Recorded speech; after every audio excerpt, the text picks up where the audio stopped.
তো আজকে আমাদের বাড়িতে খিচুড়ি রান্না হচ্ছে আর কষা কষা চিকেন, আর এখন হচ্ছে কফি। কফি খেতে মন করছে, তার জন্য কফি হচ্ছে। তো এই দেখো, আজকে সকালে অনেক অনেক গরম ছিল, তোমরা তো দেখলেই। আজকে আমরা কঙ্কালি কলা গেছিলাম, আর আজকে অনেকটা গরম ছিল, এতটাই গরম ছিল মানে বলার নেই। মানে কি বলবো, এতটা পরিমাণে গরম, মানে আমার বাবু তো থাকতে পারছিলই না, তারপরে আমিও পারছিলাম না। আর এখন দেখো বৃষ্টি হচ্ছে, দেখতে পাচ্ছ বৃষ্টি হচ্ছে এখন এখন দেখতে পাচ্ছ। এখন ওয়েদারটা একটু হলেও ঠান্ডা হয়েছে, বাট সেরকম না, একটু হলেও ঠান্ডা হয়েছে। আর আজকে আমাদের বাড়িতে মানে একটু ওয়েদারটা ভালো আছে বলেই আমার মন করছে খিচুড়ি খেতে আর কষা কষা মাংস। আর এখন সন্ধ্যাবেলায় কফি খাবো বলে কফি কিনে এনেছি, আর দুধ কিনে আনলাম। তো কফিটা হচ্ছে, এখন কফিটা হচ্ছে, দেখতে পাচ্ছ কফিটা হচ্ছে।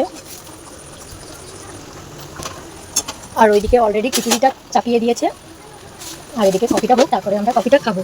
সত্যি আজকে আজকে আমি অনেক খুশি, ওয়েদারটা রাতে হলেও শান্তিতে একটু ঘুমাতে পাবো। কালকে এতটাই গরম ছিল, আমরা একদমই ঘুমাতে পারিনি, কি বলবো। তারপরে সকালে উঠে গেছে, এতটাই গরম। তো চলো এখন কফিটা হোক, খাই, তারপর তোমাদের সাথে দেখাচ্ছি। আমাদের কফি কমপ্লিট, তো চলো তোমাদেরকে খেয়ে বলি কেমন হয়েছে। এদিকে কফিটা, হ্যাঁ এটা আমি আমার বরকে দিয়েছি।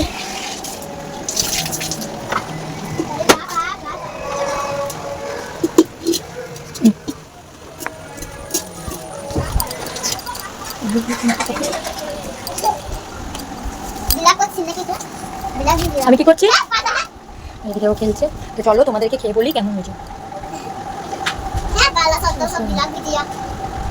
তো চলো খেয়ে নিই। রান্না আমাদের হয়ে গেছে, চলো তোমাদেরকে দেখায় রান্নাটা।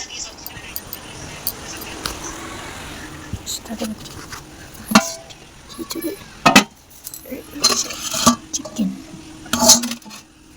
দেখতে দেখতে রান্না, তো রান্না খাবো, তো চলো খাই। তো আমাদের রান্না হয়ে গেছে, এবার আমরা খাবো, তো চলো।